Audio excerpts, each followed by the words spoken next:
Góða kvöldið skoðnar og velkomin í Gamesýruna. Það er mánudagskvöldið 13. júlí. Þessi þáttur í kvöld verður síðasti svona stúdíóþáttur Gamesýrunar núna í bili, þar sem að ég er að fara í frí. Þannig að allir ég snú ekki aftur hérna í stúdíóið einhvern tímann svona viku 2 í ágúst. Þannig að, en eins og ég segi, ef eitthvað kemur upp, þá tek ég þetta bara í símanum á því ferðalagi sem ég verð á þeim tíma. Mér langar aðeins að taka hérna bara svona að summera niður í þessum þætti, þessi gagnadropp og svona kannski koma með einhverja niðurstöðu allavega hvað mér finnst þessi dropp, þetta efni og það sem er í gangi.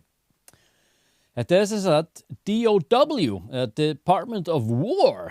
Þetta birtir sem sagt þessi gögn undir merkinu Pursue, sem stendur fyrir Presidential Unsealing and Reporting Systems for UAP Encounters. Þetta er sem sagt skýrslur og skjöl, documents, í þessum 4 drops, 189 PDF-ar, myndbönd 103, ljósmyndir 27 og svo audiofælar 15. Sem sagt í allt 334 skrár í þessum 4 droppum. Sem talað var að yrði með jöfnu millibíl á 2 vikna fresti. Það hafa sem sagt verið 2 vikur, 3 vikur og svo 4 vikur. Fjórða droppið núna, 10. júlí núna daginn, það sem sagt var ekki stórt, það voru semst 14 skjöl, 19 myndbönd, 3 myndir og 4 hljóðskrár. Og semst þessi gögn frá þessum droppum, þau koma alls ekki frá einni stofnun, heldur frá mörgum þekktum stofnunum, semst bandarískum ríkistofnunum. Þetta eru semst Department of War, þetta er stæðsti hluti gagnanna, þar á meðal skjöl, myndbönd, myndir og skýrslur, þetta er frá hernum, flughernum og sjóhernum. FBI, þetta er rannsóknarskjöl, vitnaskýrslur og myndbandsupptökur. CIA, það er söguleg leyniþjónustu skjöl, allt til ársins 1947. Þar á meðal matskýrslur og erlendar upplýsingar. National Aeronautics and Space Administration, eða NASA, tæknileg gögn og greiningar, ljósmyndir.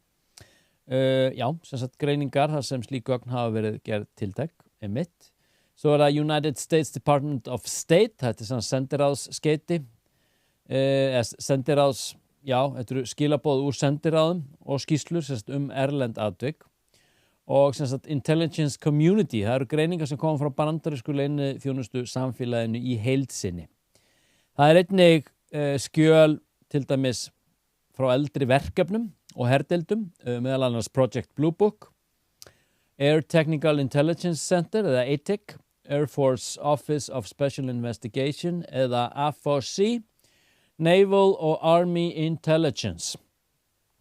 Og það sem kemur núna í þessu síðasta droppi er náttúrulega alveg stór merkilegt eftir því sem að fara að grúska meiri í þessu, því eftir áratuga jaðarsetningu og stigma og áratuga afneitun þessara ríkistofnana á að það séu til upplýsingar, það séu til gögn, það séu til skýrslur, það séu til atvik og það eru til vitni. Allt er búið að vera lygi og mér finnst vera að horfa svolítið fram hjá þessu. Og það hefur verið talað öll þessi vitni, þetta eru bara einhverju fulli bændur og leiðinni heim á pick-upum sínum. Nei, þetta er vísindafólk, þetta eru hermenn í öllum deildum, þetta eru FBI og CIA agentar og þetta eru geimfarar sem sagt bara á sporbauðum tunglið, NASA. Og það sem kemur fram hérna, Los Alamos, ég fjallaði nú aðeins þetta í síðasta þætti, þetta er frá 1949, þetta eru gögn græna eldnetti sem sást ítrekað yfir kjarnorkutengdum svæðum í New Mexico. Þetta mál hefur verið þekkt meðal sagnfræðinga, en fleiri sem sagt frumskjöl hafa nú verið birt, eitthvað sem aldrei hefur verið gert opinbert áður. Það sem að vitni lýsa atburðunum á sama hátt. Skærgrænn mjög bjartur ljósnöttur, stærri og bjartari en venjulegur loftsteinn, flög nánast lárétt yfir himinin, virtist hreyfast hægar en dæmi gerður loftsteinn, skildi oft eftir sig skildi ekki eftir sér langan hala sem að náttúrulega loftin að gera, virtist stundum dofna og svo skyndilega blossa upp og meðal vitna í þessu tilfelli þetta voru semst hermenn, vísindamenn við Los Alamos, National Laboratory, flugmenn og lögreglumenn. Project Sign sem mjög áhugavert, þetta eitthvað sem að hefur verið talað en aldrei einhvern veginn fengist staðfest 1948. Þetta semst forveri Project Grudge og svo síðan það sem varð Project Blue Book. Og það hefur sögulegt gildi. Og maður spyr sig, hvers vegna var Project Sign stofnað? Og það er málið, allt frá miðju ári 1947, Kenneth Arnold og svo Roswell, þá bara gerist eitthvað. Það eru 100 tilkynninga svokallaða Flying Saucers, meðal annars eftir fræga sjónaváttalýsingu, það var svo Kenneth Arnold.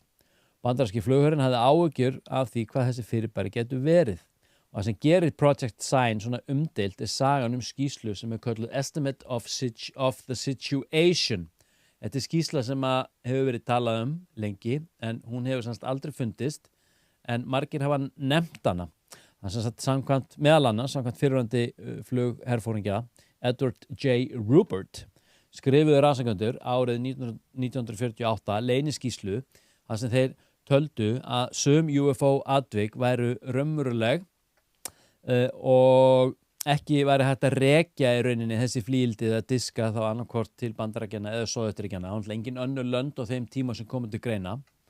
Og geimveru tilgátan væri sem sagt sú skýring sem passaði best við gögnin. Og þetta bara vist sagt í þessari skýrslu og þessi skýrsla hefur ekki verið gerð opinber ennþá en það var sem sagt í síðasta droppi staðfest tilvist þessa verkefnis, Project Sign. Og svo eru það þessar myndir sem ég sýndi ykkur í síðasta þætti, sem sagt NASA STS-80 myndirnar frá 1996 fyrirgefðu. Sem sagt 3 upplausnar frumútgáfur af myndum sem teknar voru í geimskutlinni Columbia og hafa lengi verið ræddar innan UFO samfélagsins. Og það er nefnilega málið. Samkvæmt lýsingunni sem fylgir gögnunum þetta 3 ljósmyndir sem eru teknar í Columbia, þessari STS-80 geimskutlu ferð og á tímabilinu 19. nóvember til 7. desember 1996. Á myndunum sést dökkt fyrirbæri nálægt sjóndeildarhring jarðar. Gögnin segja að myndirnar séu frumútgáfur í hærri upplausn en þær sem áður höfðu verið í umferð. Það sem vakti athygli UFO rannsakanda var að fyrirbærið virtist sjást í 3 myndum í röð og það virðist vera þríhyrningslaga eða fleyglaga útlínulegt og sérstaklega þú zoomar inn á þetta er ótrúleg mynd, ég verið að segja. Og að myndirnar eru sagðar vera í upprunalegri gæðum, frekar en einhvern svona þjöppuðum afritum, þannig að þetta kemur. Og svo þetta hérna númer 4, það þetta skýrsla óþekkt fyrirbæri nálægt Pantex kjarnorkuverin í Texas. Og þetta þetta kjarnorku, þetta er ekki beint þetta er kjarnorku vopna samsetningar og eftirlitsstöð. Þú veist, þetta er háleyndar, high security, bara stæðsta kjarnorku athafna svæði bara innan Bandaríkjanna. Og sem sagt Pantex Plant, þetta er staðsett nálægt Amarillo í Texas og þetta er aðalstöð Bandaríkjanna fyrir samsetningu kjarnorkuvopnum, viðhald, endurbætur og niðurrif á eldri kjarnorkusprengjum. Þetta er sem sagt bara eitt best vaktaða öryggissvæði landsins. Og það var 1. september 2015, samkvæmt skýrslu, þá hófst atvikið klukkan 10:07 Öryggisradar greindi óþekktan hlut vestan við Pantex svæðið sem flög á cirka 10-15 mílna hraða eða 16-24 km per klukkstund og var metin á cirka 100-200 feta hæð sem eru 30-60 metrar og hann var eltur af öryggisvörðum. Öryggisverðir þeir notuðu sjónauka og þeir lýstu hlutunum bara þeir voru litlir, 1,2 metrar á hæð, 60 cm á breidd og mjókkaði upp á við, var svona svolítið eins og keila, algjörlega hljóðlaus, virtist ekki hafa neitt sjáanlegt hvað var þar útblástur, enga skrúur og ekki neitt. Vitni voru ekki alveg saman litin, sumir sögðan svartan, önnur silfurlitan og önnur rauðan eða bláleitan og 2 öryggissveitir fylgdu hlutnum og hluturinn átti víst að hafa aukið hraða þegar að reynt var að elta hann og hann breytti nokkrum sinnum stefnu og svo loksins hvarfan af svæðinu. Þannig að þetta síðasta dropp var merkilegt. Það skal segjast. Hvað kemur næst? Ekki hugmynd. En það sem mér finnst skrítið og mér finnst leiðilegt að hafa rétt fyrir mér að eins og ég sagði á hann í áratugi hafa stjórnvöld neitað, ekki bara neitað tilvist þessara ójarnesku eða ómennsku vera og flíilda, heldur hafa þau neitað fyrir að rannsóknir eða neingögn séu til. En það sem að koma í ljós núna bara gríðarlegu fjöldi gagna frá öllum þessum stofnunum síðan mitt ár 1947. Og sem þýðir allar þessar stofnanir hafa logið í þessa áratugi. CIA, NASA, Pentagon, FBI, svo eitthvað sem nefnt. Og meiri segja, ég skrifaði nú í UFO 101 Magenta-flíildið. Fyrir þau sem ekki hafa lesið UFO 101, þá Magenta-flíildið eitt svona í nútíma samengi, þetta svona elsta svona flying saucer disk crash retrieval dæmi. Þetta sem sagt, það eru einhverjir bændur sem finna á akri í norður Ítalíu bara disk sem hafi hrapað út á miðan akur, rétt fyrir utan smábæinn Magenta og Ítalar taka sem sagt diskinn til sín og Mussolini sem þá sem sagt einræðisherra yfir Ítalíu, hann fær allt sitt besta vísindafólk til að reyna að grúska eitthvað í þessu og gefa þeim eitthvað deadline og þeir bara botna ekkert í þessu, vita ekkert hvað þetta hvernig þetta virkar, ná ekki að kveikja á þessu, skilja ekki tæknina. Ítalar héldu að þetta væri hluti af einhverjum tilrauna flíildum af vegum Þjóðverja, þannig að Þjóðverja voru kallaðir til. Þeir neituðu fyrir það en buðust til þess að hjálpa til við rannsókn, það var afþakkað, þannig að eftir sátu bara Ítala með henni blessaða disk og botnuðu ekki neitt í neinu og það endaði bara með því að það var settur bara segl yfir diskinn og hann bara geymdur í einhverju litlu flugskýli eitthvað staðar upp í sveit. Og það sem gerist næst, samkvæmt sögunni, að þáverandi Pái, sem ég man nú ekki hvað heitir, hann var orðinn svolítið smeykur það árið 1945 því hann vissi af disknum að þegar allt var að fara í bál og brand í seinni heimsstyrjöldinni að hann var orðinn svolítið smeykur það að Þjóðverjar myndu komast yfir diskinn. Þannig að hann lag upplýsingum í forverastofnun CIA sem 1945 þar sem hann sagði til tilvist þessa flíildis og staðsendingu sem var til þess að Bandaríkjamenn gönnuðu inn og tóku diskinn. Þetta 1945, þetta 2,5 ári á undan Roswell. Þetta hefur bara verið eitthvað svona, hearsay fram að þessu. En daginn á einhverjum málþingi, þar sem voru þarna einhverjir þungavekta áhrifavaldar og meðal annars deildi Lou Elizondo, sem náttúrulega bara fyrrum forstjóri ATIP, sem bara fyrrum Special Access hermaður, leyniþjónustumaður, agent. Hann segir og spurður Magenta-flíildið á þessum fréttamannafundi eða þessum málþingi og hann fullyrti að þessi saga væri sönn og að Magenta-diskurinn hafði sem sagt komist í hendurnar á Bandaríkjamönnum árið 1945 frá Magenta eftir að Páinn lag upplýsingum í forverastofnun CIA. Sem segir bara að ekki bara það að heill kafli í UFO 101 hefur svona hér með næstu því fengist staðfestur heldur cover-upið eldra en Roswell. Þannig að ef allt rétt reynist þá þessi diskur til. Magenta-diskurinn til einhvers staðar geymdur.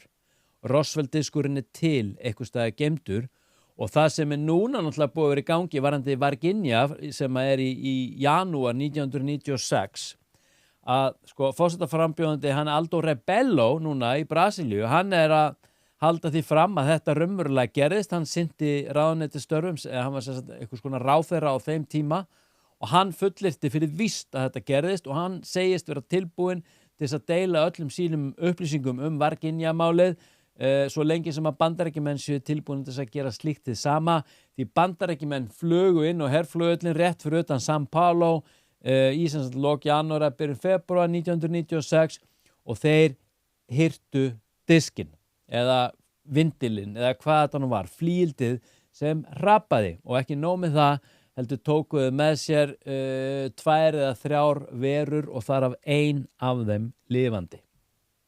Spáið því. Það heill kapli þetta í nýju bókinni minni UFO 202, alveg bara stór kapli Varginja-málið.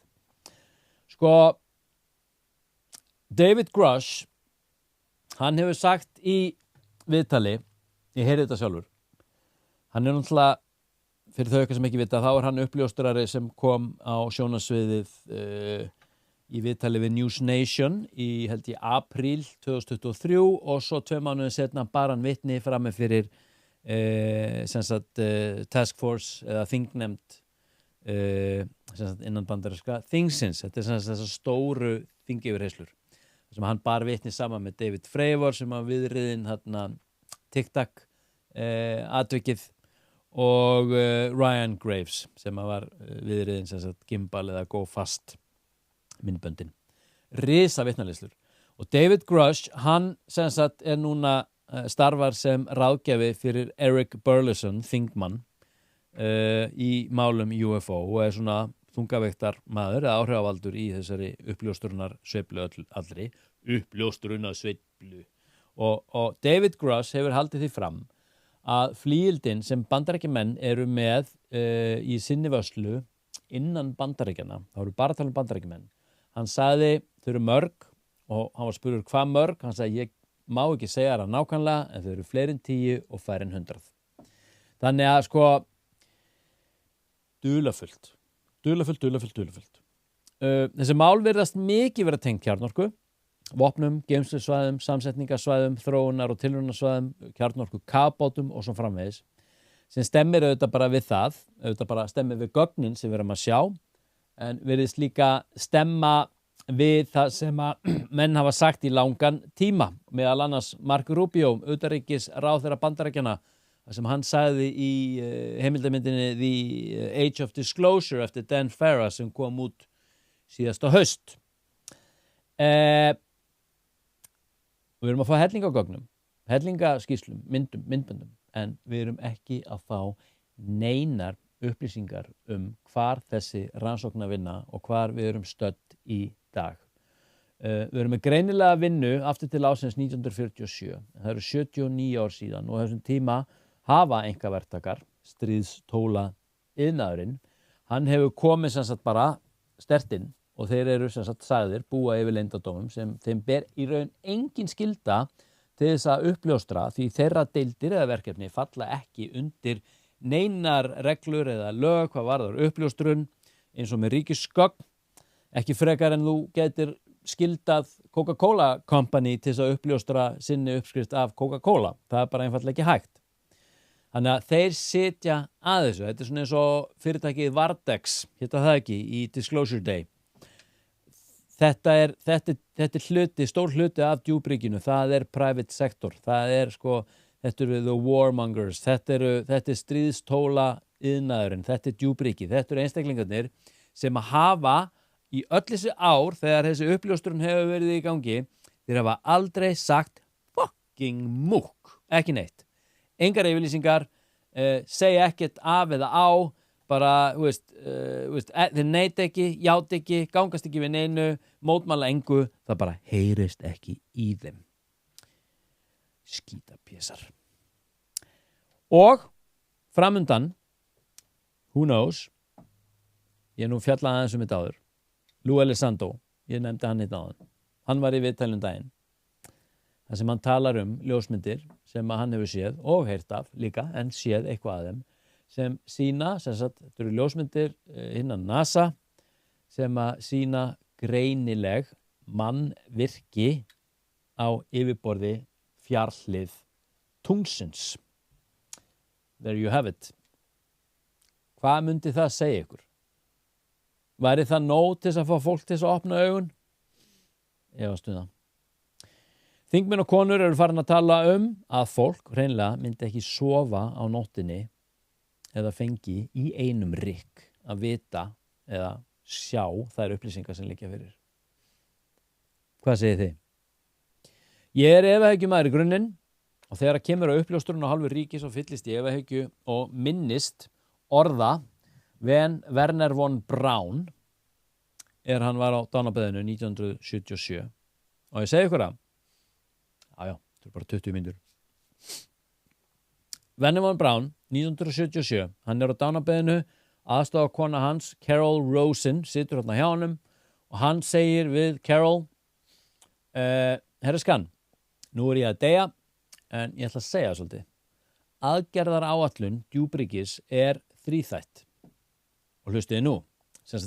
Werner von Braun hann var eldflauga sérfræðingur á vegum NASA, top dog. Hann hafði meðal annars Saturn geimflugurnar sem fóru upp með Apollo leiðangarna. Gamall nasista fræðingur, geimskutlu fræðingur á vegum Hitler.